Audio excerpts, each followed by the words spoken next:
일곱 번째 마지막 시간입니다. 주일 오전에 광고 드렸던 것처럼 이제 특별한 주제별로 나눈 이야기의 마지막 시간이 오늘입니다. 지금까지 우리가 다루었던 여러 가지 주제들이 특별하게 이렇게 성경 공부라든지 특별한 상황이 아니면 우리가 다룰 만한 기회가 많지 않습니다. 그래서 우리가 이제 좀 특별하게 우리 소일문답의 강해를 우리가 전반부를 마치고 중간에 이런 주제들, 그러나 꼭 중요한 주제들을 살펴왔던 겁니다. 오늘 마지막 이야기, 일곱 번째 이야기는 봉사에 대한 이야기입니다. 봉사.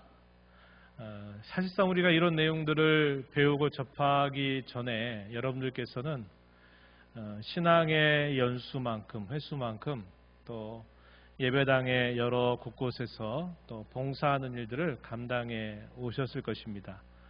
한번 지나온 세월 동안 봉사한 것들을 다시 한번 되돌아보는 시간이 되고, 또 봉사를 또 시작하시게 되는 분들에게는 이런 것들을 잘 알고 봉사를 해야 되겠구나 하는 것들을 또 마음에 정립하시는 좋은 기회가 되기를 기대합니다. 오늘 다루게 되는 이야기, 이제 첫 번째 이야기는 봉사 혹은 섬김이라고도 말하는데 이게 뭐냐 하는 것. 두 번째 우리가 다룰 이야기는 이 봉사 혹은 섬김의 원리가 무엇이냐 하는 것입니다. 그리고 이제 세 번째 이야기는 우리가 봉사하고 섬길 수 있는 영역이 어떤 게 있을까에 대해서 좀 짚어보고, 마지막에는 그럼 어떻게 우리가 봉사 혹은 섬겨야 될까 하는 이야기 이렇게 나눠보도록 하겠습니다. 첫 번째, 이 봉사와 섬김이 무엇이냐 할 때 이제 한번 살펴볼게요. 이 봉사라고 하는 말의 한자적인 국어 사전에 나타나는 의미는 국가나 사회를 위해서 받들어 섬기는 것을 우리가 봉사라고 말합니다. 사회봉사, 이런 것들. 그렇다면 우리가 교회봉사라고 말할 때 이 말의 뜻은 교회 혹은 성도를 세우기 위해서 받들어 섬기는 모든 행위를 두고 우리가 교회 봉사다 이렇게 말할 수 있겠습니다. 작은 첫 번째, 모든 직분은 섬김과 봉사를 위한 것이다 하는 건데요. 내용을 한번 보시죠. 세상 나라의 이치는 섬김을 받는 사람이 지위가 높다 이렇게 여깁니다. 그렇죠? 하지만 이 세상에 임한 하나님 나라의 이치는 반대입니다. 섬기는 사람이 높다. 우리 주님이 그렇게 말씀하셨습니다. 모든 직분의 원리는 섬김 혹은 봉사라는 것입니다. 이것은 예수님의 가르침에서도 잘 나타나고 있는데, 마가복음 10장 43절로부터 45절 말씀, 유명한 구절입니다. 한번 여러분 보세요. 너희 중에는 그렇지 않을지니 너희 중에 누구든지 크고자 하는 자는 너희를 섬기는 자가 되고, 너희 중에 누구든지 으뜸이 되고자 하는 자는 모든 사람의 종이 되어야 하리라. 그러면서 중요한 말씀 45절, 인자가 온 것은 섬김을 받으려 함이 아니라 도리어 섬기려 하고 자기 목숨을 많은 사람의 대속물로 주려 함이니라. 예수님께서 십자가를 앞두고 종교 지도자들에게 고난을 받아서 이제 죽음을 당하고 사흘 만에 다시 부활하겠다라는 말씀을 몇 차례 하신 바 있었는데, 이런 말씀을 하시면서 예수님이 제자들 데리고 예루살렘 가까이 가게 되는데, 이 제자들은 예수님이 하신 이 말씀과 상관없이 어떤 일을 하냐면 누가 더 높은 자리를 차지할까 하는 것에 대한 그런 관심을 갖게 됩니다. 그래서 내가 더 큰 자다, 네가 더 큰 자다 하면서 서로 이것으로 인하여 쟁론이 일어나게 된 겁니다. 이것을 아시는 주님이 말씀하신 거예요. 너희 중에는 그렇지 않아야 된다. 너희 중에 크고자 하는 자가 너희를 섬기는 자가 되어야 하겠고, 너희 중에 으뜸이 되고자 하는 자는 모든 사람의 종이 되어야 할 것이다. 그러면서 주님 자신도 마땅히 섬김과 경배를 받으셔야 할 분임에도 불구하고 내가 온 것은 나도 섬기려고 왔다. 그 섬김의 극치가 곧 자신의 생명을 많은 사람들을 위한 대속의 제물로 주려 한 것이다. 이렇게 말씀을 하십니다. 그래서 사실 모든 직분은 바로 예수님의 이 말씀으로부터 다 흘러나옵니다. 그래서 교회 가운데서 여러 봉사하고 섬기는 여러 가지 모든 일들은 결국은 주님이 이렇게 말씀하신 것처럼 내가 섬김을 받고 사람들에게 높임을 받는 것이 아니고 내가 도리어 많은 사람들을 섬기는 자가 되어야 한다. 이런 말씀을 가르쳐 주신 것입니다. 세상의 직분과 달리 교회의 직분은 근본적으로 내가 노력해서 취하는 것이 아닙니다. 그것은 주님께서 내게 주신 것이다. 나는 주께로부터 받은 것이다 하는 사실입니다. 우리가 교회 직분을 말할 때 크게 두 가지로 분류하는데 하나는 비상 직분입니다. 일상적이지 않은 직분을 우리가 비상 직분이라 그러고 또 하나는 항존 직분으로 나누게 됩니다. 비상 직분은 항존적이지 않은 직분. 예를 들면 어떤 직분이 있을까요? 구약 시대의 선지자들 같은 경우 제한된 시간, 제한된 여러 여건들 속에서 하나님의 말씀을 받아서 자기 백성들에게 그 말씀을 대언하는 사람들이었습니다. 때로 설명도 하고 때로 해석도 해주고 강론도 해주긴 하지만 중요한 것은 하나님의 말씀을 하나님 백성들에게 전한다 하는 직분이죠. 그래서 이 선지자의 직분이 계속되도록 하지 않으셨어요. 우리가 신약 성경 읽다 보면 선지자라고 하는 말이 싹 사라져버리게 됩니다. 어떤 직분들이 등장합니까?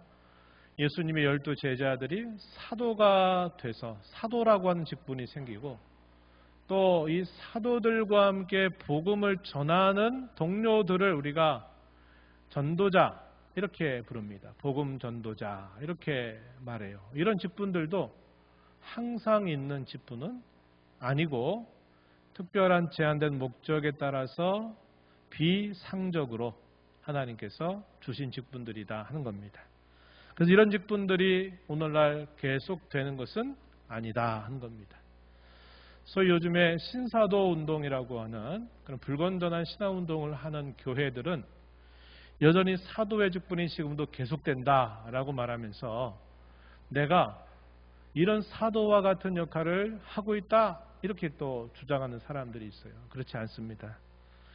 그래서 이에 반하여 항상 교회가 있는 모든 곳에 항상 존재하게 하신 직분이 있어요. 이걸 항존, 항상 존재하게 한다 하는 한자말을 써서 항존 직분이라고 합니다. 여기에 해당되는 것들이 우리가 소위 목사, 장로, 집사, 또 우리 한국적인 상황에서는 권사라고 하는 이런 직분이 이런 항존 직분에 해당되는 이렇게 우리가 분류할 수 있겠습니다. 이런 직분의 목적은 뭘까요? 성도를 온전하게 해서 뭐를 하게 하고 봉사의 일을 하게 해서 봉사의 일을 하게 해서 교회를 세우는 것이다. 이게 이제 직분의 목적입니다. 직분 감당한다고 하면서 자기의 영광을 구하고 자기 이름을 날리려고 하는 것은 직분의 근본적인 취지로부터 벗어난 이야기다 하는 것을 알 수 있어요. 우리 에베소 4장 11절과 12절 말씀 중요한 구절인데 우리 함께 이 말씀을 앞에 스크린 보시면서 읽어보겠습니다. 시작. 그가 어떤 사람은 사도로 어떤 사람은 선지자로 어떤 사람은 복음 전하는 자로 어떤 사람은 목사와 교사로 삼으셨으니 이는 성도를 온전하게 하여 봉사의 일을 하게 하며 그리스도의 몸을 세우려 하심이라. 사도나 선지자나 복음 전하는 자, 아까 이야기할 대로 말하면 비상 직분에 해당되죠. 반면에 목사와 교사는 항존 직분에 해당됩니다. 이 교사는 오늘 교회학교 선생님을 말하는 뜻이 아니고 쉽게 말하면 오늘날로 말하면 이제 신학 박사들, 목회자들을 가르치는 선생님들, 박사들을 말하는 겁니다. 목회자들 중에서 혹은 목회자가 아닐지라도 이런 말씀의 종들을 양육하는 특별한 직책을 맡은 이들을 두고 교사라 이렇게 부르고 있는 겁니다. 왜 이런 목적을 이러한 직분들을 주셨을까? 그 목적은 성도를 온전하게 하여 봉사일을 하게 하며 그리스도의 몸을 세우려 하는데 있다. 그 목적을 분명하게 말해주고 있습니다. 자, 세 번째, 그러면 은사와 직분과 사역의 관계가 어떤 관계일까? 성경에 보면 이런 표현들이 그대로 나오는데 고린도전서 12장 4절 이하에 보면 은사, 직분, 사역 이렇게 세 가지 말들이 구별돼서 표현되고 있습니다.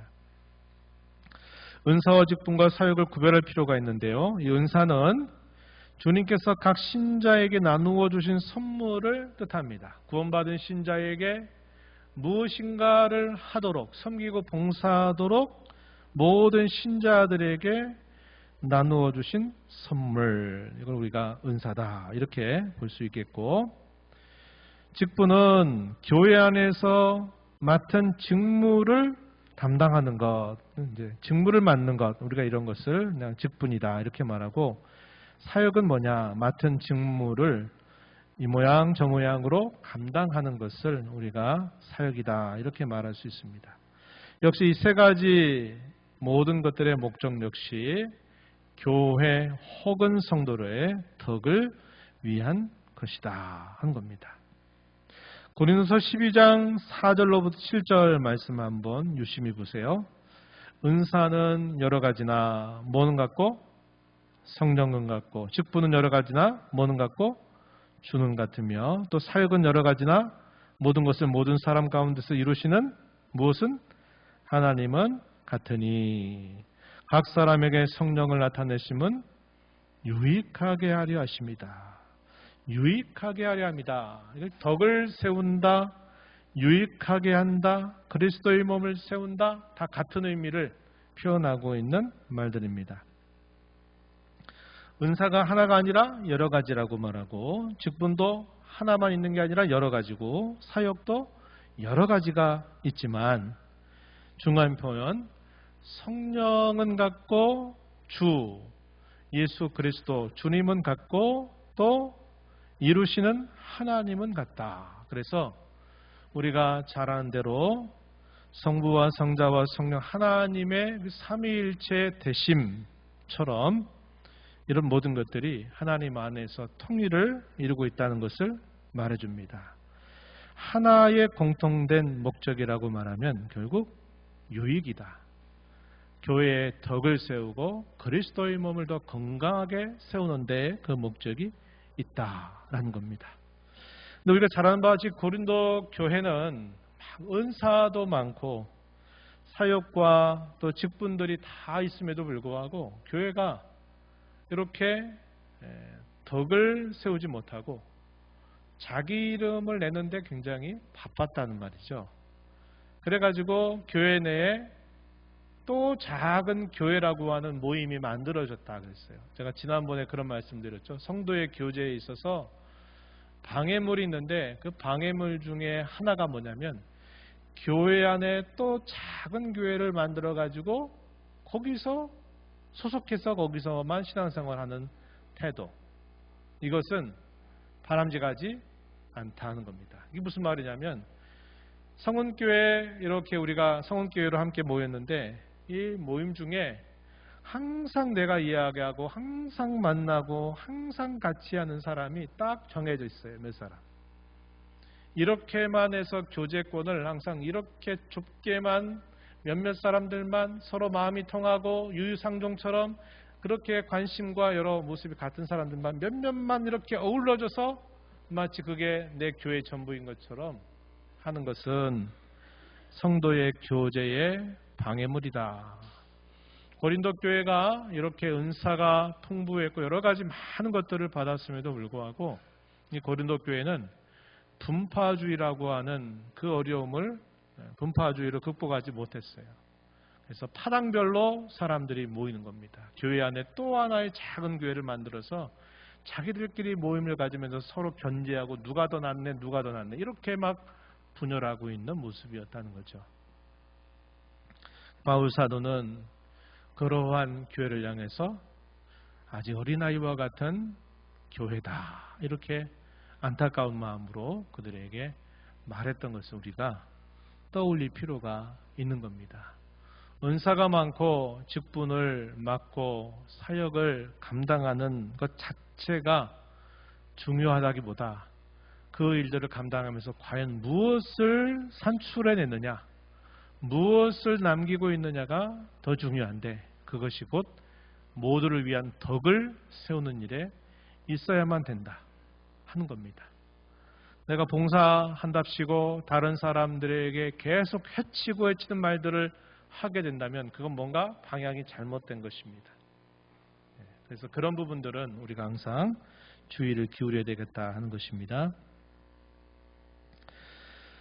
네 번째는 이 봉사의 자세와 목적이 무엇이어야 되느냐 하는 것인데요.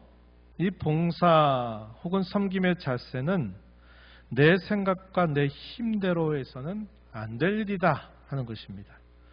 그렇게 하면 결과적으로 어떻게 되냐, 내 공로가 되고 내 상이 되고 내 자랑이 되는 겁니다. 나는 이렇게 하는데, 이렇게 항상 자기가 기준이 돼서 다른 사람을 계속 이렇게 도마 위에 올려놓고 막 탁탁 잘라내듯이 이렇게 될 수 있다 이 말이에요. 봉사 혹은 섬김의 궁극적인 목적은 결국 무엇이 나타나야 되느냐, 하나님께 영광입니다. 하나님의 영광을 나타내는데 궁극적인 목적이 있다 하는 겁니다. 이것은 모든 목적 중에 가장 최고의 목적은 결국 하나님의 영광이다 하는 사실을 우리가 잊지 말아야 되겠다 하는 겁니다. 봉사하는 자에게 하나님께서는 그 일을 감당할 수 있는 지혜와 능력을 부여해 주십니다. 그래서 우리는 못하겠다고 안 하겠다고 하는 자세보다 부족한 자에게 이런 일을 맡겨 주셨으니까 하나님 이 일을 감당할 수 있도록 지혜를 주시고 감당할 수 있는 힘을 주세요. 이렇게 우리가 기도하면서 감당하는 것이 바람직합니다. 그래서 우리는 이런 모든 봉사하는 일에 있어서 하나님의 도우심을 언제든지 의지하는 자세를 가져야 돼요. 언제든지. 이게 중요합니다. 언제든지입니다. 되게 우리가 낯선 어떤 처음 일들을 하게 될 때는 굉장히 긴장감을 갖고 그 일에 대해서 많이 생각하고 또 많이 준비하고 이런 마음을 갖잖아요. 그래서 때로 실수해도 그 실수가 나쁘게 보이지 않은 거예요. 그 실수마저도 예쁘고 아름답게 보이기도 합니다. 그때는 내가 이런 일을 어떻게 해? 내가 이런 일을 어떻게 감당해? 나 같은 사람이 이런 마음을 가지고 늘 하나님 앞에 하나님 도와주세요. 이렇게 우리가 의지하고 일을 준비하고 시작하기 때문에 실수마저도 때로 아름답게 보이는 거예요.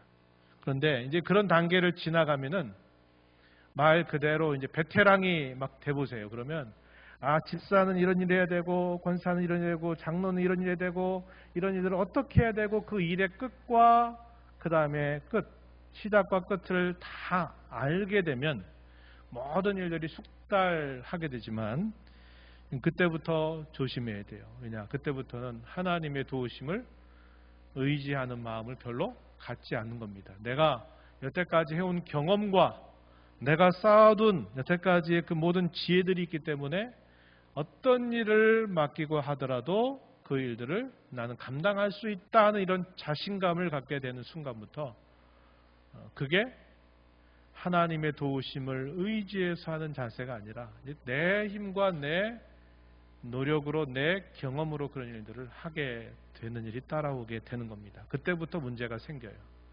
문제가 터지는 겁니다. 오늘 우리가 읽은 본문 말씀 베드로전서 4장 10절과 11절 말씀에 베드로 사도는 이렇게 고면합니다. 각각 은사를 받은 대로 하나님의 여러 가지 은혜를 맡은 선한 청지기 같이 서로 봉사하라. 선한 청지기. 주인이 위탁하는 것을 주인의 뜻에 맞게 감당하는 사람을 우리가 청지기라고 불러요. 선한 청지기 같이 봉사해라. 누가 말하려면 어떻게 하라고요? 마치 하나님의 말씀을 하는 것 같이 하도록 하고, 누가 봉사하려고 하면 하나님이 공급하시는 힘으로 하는 것 같이 하도록 해라. 왜 이렇게 해야 되느냐? 그 목적이 뭐냐? 이는 범사에 예수 그리스도로 말미암아 하나님이 뭐 받으시도록? 영광을 받으시게 하려 합니다.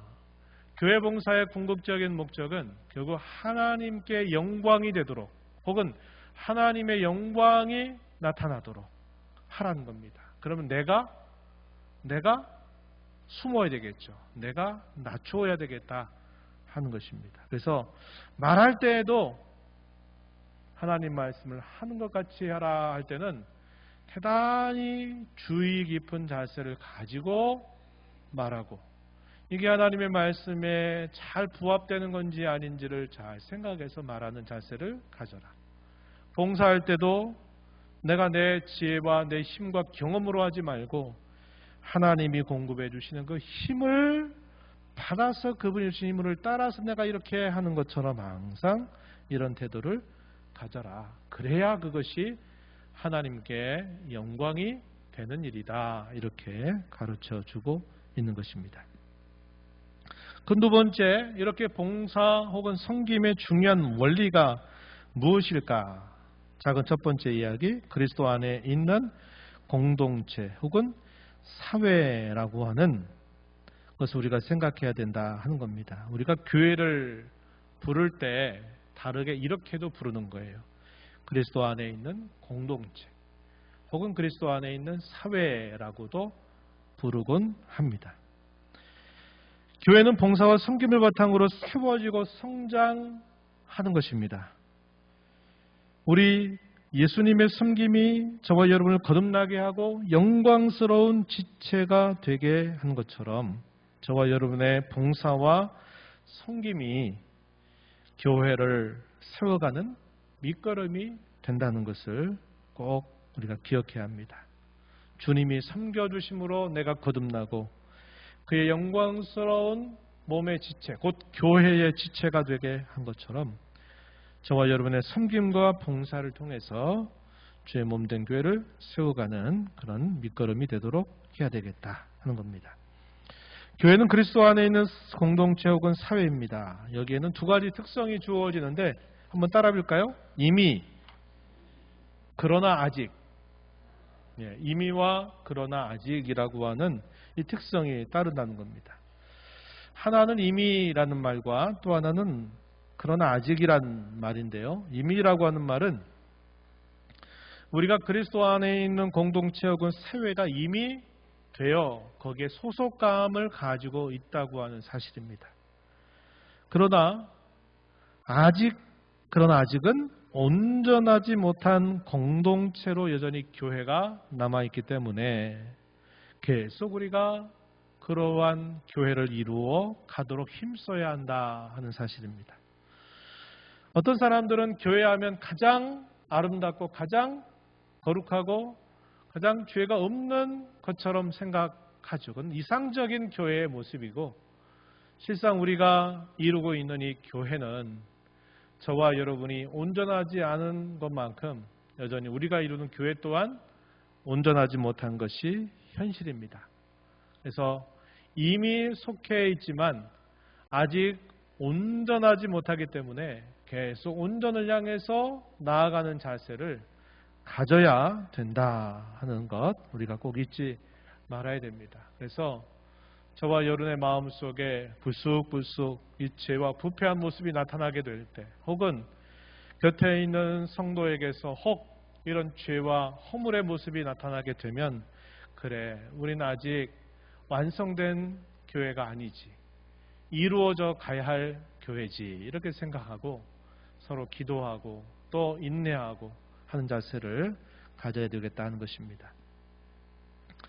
중요한 두 번째 원리는 사랑의 원리입니다. 사랑의 원리. 지상의 모든 교회는 온전하지 못한 공동체, 사회이기 때문에 봉사와 섬김에 있어서도 중요한 것, 첫 번째 가장 중요한 것은 사랑의 원리입니다. 교회를 세워나가는 가장 좋은 은사가 바로 뭘까요? 사랑입니다. 맞습니다. 고린도서 12장 마지막 부분의 말씀을 우리가 함께 살펴볼 필요가 있는데 27절 이하로부터 31절인데 앞부분은 제가 좀 읽어드릴게요. 너희는 그리스도의 몸이요 지체의 각 부분이라 하나님이 교회 중에 몇을 세우셨으니 첫째는 사도요, 둘째는 선지자요, 셋째는 교사요, 그 다음은 능력을 행하는 자요, 그 다음은 병 고치는 은사와 서로 돕는 것과 다스리는 것과 각종 방언을 말하는 것이라. 다 사도이겠느냐? 다 선지자이겠느냐? 다 교사이겠느냐? 다 능력을 행하는 자이겠느냐? 다 병 고치는 은사를 가진 자이겠느냐? 다 방언을 말하는 자이겠느냐? 다 통역하는 자이겠느냐? 이 말은 반의적으로 묻는 거죠. 마지막 31절 이 구절이 중요합니다. 함께 읽어보겠습니다. 시작. 너희는 더욱 큰 은사를 사모하라. 내가 또한 가장 좋은 길을 너희에게 보이리라. 아멘. 이 구절 다음에 등장하는 구절이 뭘까요? 사랑은 오래 참고 시기하지 않으며 한 우리가 잘 아는 사랑 노래로 불려진 사랑에 대한 묘사입니다. 고린도서 13장의 내용은 소위 사랑장으로 우리가 잘 알고 있는 부분이에요. 그래서 12장 31절에서 더욱 큰 은사를 사모해라. 내가 또한 가장 좋은 길을 방법을 너희에게 보여주겠다 말씀한 사도는 바로 그 다음에 이어서 사랑은 오래 참고 사랑은 시기하지 않으며 이렇게 쭉 말해서 사랑을 이야기하는 겁니다. 가장 큰 은사가 뭘까요? 사랑입니다. 사랑이 없으면 아무리 뛰어난 은사, 아무리 훌륭해 보이는 어떠한 지식이나 능력이 있다 할지라도 아무것도 아니게 만드는 것이 이 사랑의 특별함입니다. 사랑은 모든 것들을 다 무의로 돌려버리기도 하는 그런 특별함이 있는 거죠. 아무리 헌신하고 아무리 봉사하고 아무리 잘하고 아무리 특별한 것이 있어도 거기에 사랑이라고 하는 것이 동반되지 않으면, 그것이 분명히 방도로 사용되지 않는다면 아무 소용이 없다라고 가르쳐 주고 있기 때문에 그러합니다. 그래서 봉사와 섬김의 가장 중요한 원리는 사랑입니다. 사랑. 어떤 사랑? 하나님이 나에게 베풀어 주시는 한결같은 사랑, 변함없는 사랑, 다함이 없는 사랑, 샘이 솟아나듯이 늘 흘러나오는 그런 사랑을 받은 자로 우리도 그런 사랑을 배우고 실천하는 자세를 갖는 것이 봉사와 섬김의 가장 중요한 원리라고 하는 겁니다. 사랑을 점검해야만 돼요. 그 다음 용납과 용서가 대단히 필요하다고 하는 사실인데요.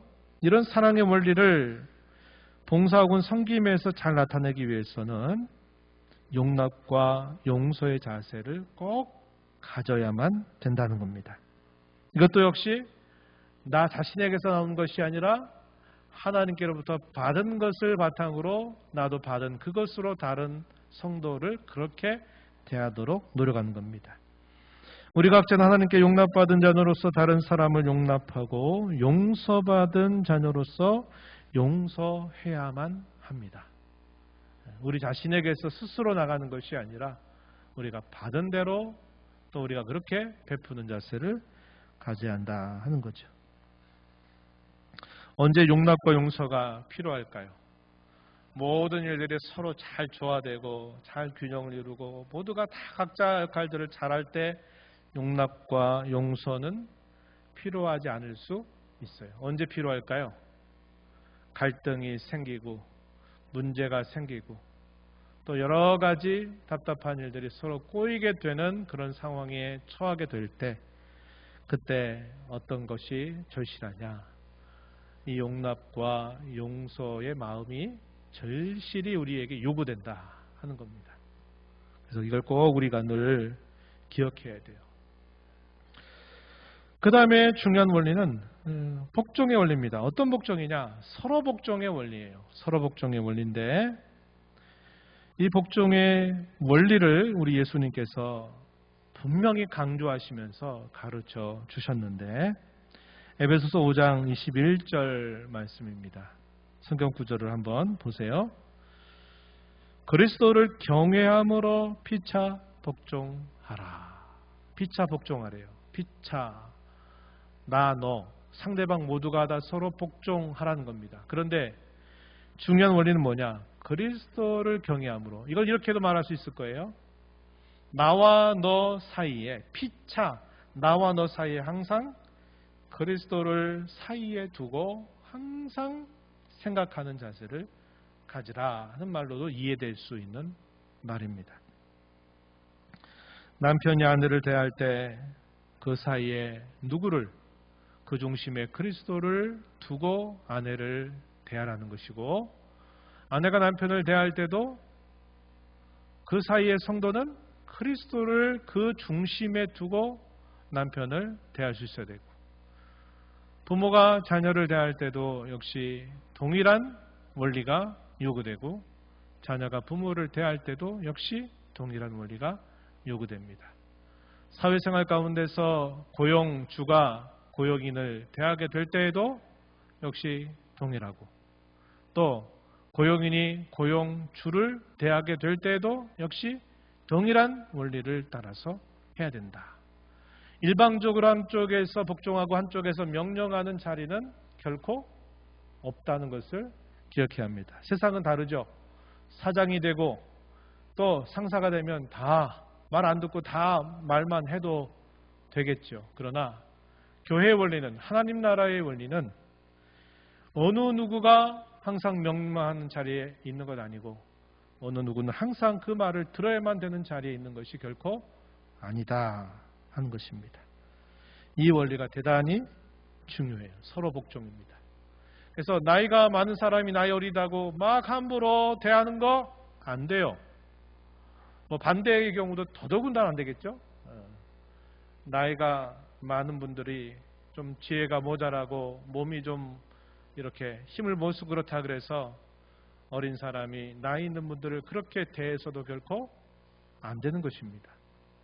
사회적인 강자가 사회적인 약자를 대한다 그럴 때 역시 그 힘이나 모든 것들로 그런 사람들을 멸시하거나 무시해서도 결코 안 돼요. 각자에게 주어진 모든 자리가 다 있습니다. 그럼 그 자리를 존중하라고 하시는 것이 하나님이 우리에게 보여주신 그분의 뜻이에요. 자녀의 자리도 그 자녀의 자리라고 하는 권위가 있는 것이고, 종이라고 하는 그 자리도 그 종이라고 하는 자리에 있는 권위가 있기 때문에 상전이라도 그 종을 함부로 멸시하는 태도를 가져서는 결코 안 되는 겁니다. 그래서 성경이 가르치는 중요한 이 섬김과 봉사의 원리 가운데 이거 꼭 기억해야 돼요. 서로 복종입니다. 목사는 목사이기 때문에 모든 사람들에게 함부로 말하고 대해야 된다? 아니에요. 절대로 그러면 안 됩니다. 또 목회자를 대할 때도 성도들이 당연히 마찬가지가 되는 것이죠. 그래서 모든 자리는 주께서 세워주신 자리이고, 그 세우시는 자리에서 요구되는 것은 서로 복종의 원리라고 하는 것입니다. 그리고 서로 세워주는 것이 중요한 원리가 된다는 겁니다. 서로를 세워주는 거예요. 한편으로는 존중과 격려와 칭찬이 상대방을 세워준다고 하는 의미에서, 또 한편으로는 모두가 그리스도의 무엇을? 형상을 닮아가게 해야 한다는 점에서 우리 모두는 서로를 세워주도록 힘써가야 한다 한 겁니다. 이런 원리들을 배우면 좀 어때요? 우리가 지난날 여러 봉사하고 살아왔던 우리의 모습들이 많이 부족한 점들이 있었구나 하는 것들을 알게 되는 것이고, 이제 또 교회 봉사가 무엇인가를 알아가시는 분들은 이런 것이 중요하구나 하는 것들을 여러분들의 마음에 새기면서 기회를 또 기다리시면 될 것 같습니다. 그럼 세 번째, 어떤 영역이 있을까요? 직분과 관계에서는 목사나 장로나 집사나 이런 교회 가운데 세움받은 고유한 직분들이 있겠죠. 은사와 사역에 맞게 또 여러 가지 직책을 맡을 수 있습니다. 교회 학교 교사로 내가 또 특별하게 아이들에 대한 관심이 많고 아이들을 사랑하는 마음이 많은 그런 분들은 또 이렇게 교사로 찬양하고 노래하고 악기를 다루고 하는 것들을 또 좋아하시는 분들, 또 그쪽에 은사를 받으신 분들은 찬양대에서, 혹은 다른데 뭐 식당이든 청소든 차량이든 방송이든 이런 것들은 우리가 하나님께로부터 받은 은사를 따라서 주어진 역할들을 감당할 수 있다는 겁니다. 굉장히 이것이 넓고 다양합니다. 제가 전에 섬기던 어떤 교회에서는 그분은 교회 가운데 다른 일들을 안 하는데 그분은 그런 말을 해요. 우리 교역자한테 하는 말이, 저는 예배당의 계단을 제가 다 맡아 하겠습니다. 이렇게 하신 분이 있었어요. 그래서 그분은 다른 역할들은 하지 않아요. 그러나 평일 중에 어떤 날에 딱 본인이 와서 계단은 자기가 누가 뭐라고 하든 상관없이 그냥 그 일을 계속 하는 겁니다. 이런 것들도 봉사죠.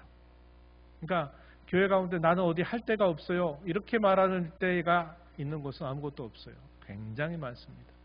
내가 할 수 있는 것, 내가 해서 조금이라도 다른 분들에게 도움이 될 수 있는 것이라면 그게 작든 크든 하는 어떤 것이 관계가 없는 것입니다. 그런 일들을 우리가 다양하게 봉사할 수 있다 하는 것 여러분들이 기억하시면 되겠고, 이런 것에 대한 구체적인 안내를 받고 싶을 때는 뭐 교육자들에게 혹시 물어보면 또 특별한 부탁을 좀 받을 수도 있겠죠. 마지막, 어떻게 우리가 그럼 봉사하고 섬길 것인가? 첫 번째, 한번 읽어보실까요? 시작. 하나님의 동역자임을 기억하십시오. 우리가 봉사하는 것은 하나님과 동역하는 영광을 가지는 것과 같아요. 청와대에서 혹시 나를 불러서 장관으로 있어라, 차관으로 있어라, 아니면 어떤 특별한 역할들을 맡는 거 아무나 하지 못하죠. 청와대나 이런 특별한 곳에서 근무하는 사람들은 그 나름의 자부심과 영광을 가지고 있어요. 주님의 나라에서 주께서 피를 값주고 사신 몸된 교회에서 내가 이런저런 일을 하는 거, 크고 작음을 떠나서 그것은 하나님이 하시는 그 일에 내가 동참하는, 동역하는 영광이 있는 겁니다. 별로 안 알아주죠. 세상 사람들도, 심지어 신자들도 별로 안 알아주죠. 그러나 하나님이 하시는 일을 내가 동참한다고 하는 것은 세상의 그 어떤 것보다도 더 영광스러운 일임을 기억하면서 살아야 합니다. 우리가 잘 아는 미국의 대통령들 가운데서도 자기가 평상시에는 대통령의 직무를 감당하지만 자기는 주일이 되면 예전부터 어린아이들을 가르치던 교사 했던 일들을 소중하게 여겨서 주일이 되면 자기의 맡은 직무를 내려놓고 교회당에 와서 아이들을 가르치는 것을 보람으로 여겼던 그런 대통령도 있었습니다. 그렇죠? 그럼 왜 그럴까요? 나 같은 사람이 주의 이 영광스러운 몸된 교회에 속해서 내가 그분을 위해서 뭔가를 동참할 수 있다는 것을 영광스러운 일로 여겼기 때문에 그런 것입니다.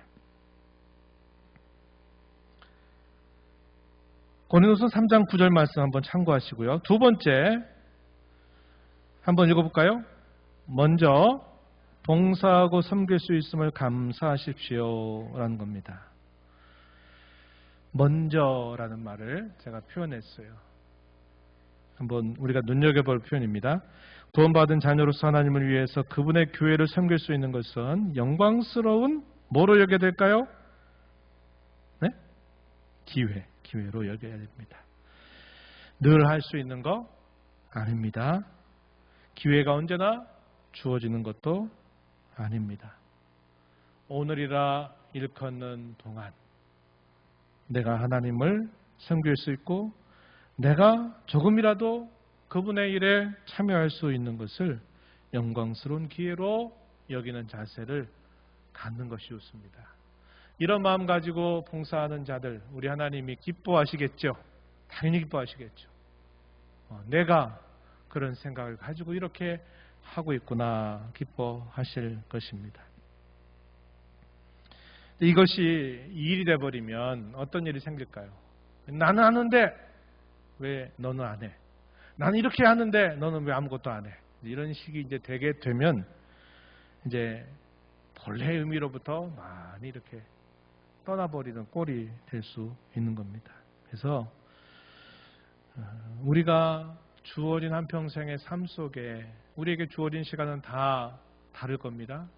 그 주어진 시간 속에서 하나님이 내게 베풀어 주신 그분의 은혜를 감사하면서 내가 이렇게 오늘도 뭔가를 그분을 위해서 주의 교회를 위해서 뭔가를 할 수 있다고 하는 것을 보람과 감사와 영광과 기쁨으로 여겨야지 다른 사람과 비교해가지고 다른 사람은 어떻고 누구 어떻고 이렇게만 가게 되면 이게 짐이 돼버리고 이게 멍해가 돼버릴 수 있는 일입니다. 그래서 어떤 사람은 신앙생활 한다 그러면서 하나도 봉사도 안 하고 잘 신앙생활을 하고 떠나더라 하는 것을 마치 부러운 듯이 여기지 말고 내가 사랑하는 주님을 위해서 내가 그분을 위해서 무엇인가라도 내가 더 할 수 있고 먼저 할 수 있는 일 자체를 내가 주님 위해서 할 수 있는 일이기 때문에 귀하게 여기는 자세를 갖고 따라가는 것입니다. 그렇게 여기는 것을 하나님이 기뻐하신다는 거죠. 세 번째, 각자 할 일과 각자 함께 할 일을 잘 구별해야 합니다. 혼자 감당해야 될 것 분명히 있겠죠? 뭐 그런 겁니다. 가정에서 남편의 역할이 고유하게 있는 것은 남편이 해야죠. 아내가 해야 될 일은 고유하게 아내가 해야죠. 그런데 남편과 아내가 함께 합력해서 해야 될 일이 있는 겁니다. 자녀가 할 일도 부모가 할 일도 마찬가지요. 상전과 종이 할 일도 마찬가지고 교회 가운데 이루는 성도 사이에도 함께 서로 힘을 합치고 서로 짐을 나누어서 해야 될 일이 있는가 하면 각자가 고유하게 짊어져야 할 일도 있어요. 그래서 이걸 잘 구별해서 봉사하는 자세를 갖는 것이 중요하다. 네 번째는 말씀과 기도로 늘 은혜 안에 머물도록 힘써야 한다는 겁니다. 이 말씀과 기도는 우리 신앙의 두 바퀴와 같아요. 이게 균형을 이루지 못하면 이제 다 소진돼 버리고 다 번아웃이 되고 탈진 상태가 되어버리고 영적인 침체 상태에 빠져버리는 일이 따라오게 됩니다. 우리가 봉사하면서 그 은혜와 힘을 어디로부터 공급받아야 되느냐? 말씀과 기도를 통하여 하나님의 은혜가 늘 우리 안에 머물도록 힘을 기울이는 것이 대단히 중요합니다. 이게 훈련되지 않고 그저 봉사만 하게 되면 분명히 문제가 터지게 돼 있어요. 마지막, 교회 상황과 자신의 상황을 잘 조율하십시오. 여러 상황이 맞물려 있을 것입니다. 자신의 상황뿐만 아니라 교회 상황을 잘 살펴서 조절하는 것이 중요하다 하는 겁니다. 어떤 분은 또 그냥 교회당에 해당되는 일반냥 주구장창 잘하면서 가정과 사회에서 하는 일이 완전히 빵점짜리 신자가 또 있단 말이에요. 이렇게 되면 안 되는 겁니다. 그래서 이럴 때는 앞서서 수고하는 이들이 도와주는 것이 필요하겠죠. 그래서 조화와 균형을 잘 이루도록 하는 것이 중요하다 하는 것입니다. 여기까지 이제 특별한 7번의 시간을 이제 나누고 이제 다음 주부터는 다시 이제 우리의 본래 이야기로 돌아가서 이제 소요리분답의 내용들을 또 살펴보도록 하겠습니다. 그동안 수고하셨어요. 잠시 기도하겠습니다. 하나님 감사합니다. 7번의 시간을 통해서 저희 신앙의 중요한 요점들에 대하여 함께 오후 시간에 살펴보게 하심을 감사합니다. 그동안 애에서 수고하고 살아왔던 모든 주의 자녀들에게 다시 한번 되돌아보는 좋은 기회가 되게 하시고 또 신앙의 걸음을 시작하는 이들에게는 또 좋은 지침과 방향이 되어서 하나님께 기쁨이 되고 영광이 되고 주님을 영광스럽게 하는 저희들의 삶이 되도록 인도해 주옵소서. 예수님 이름으로 기도하옵나이다. 아멘.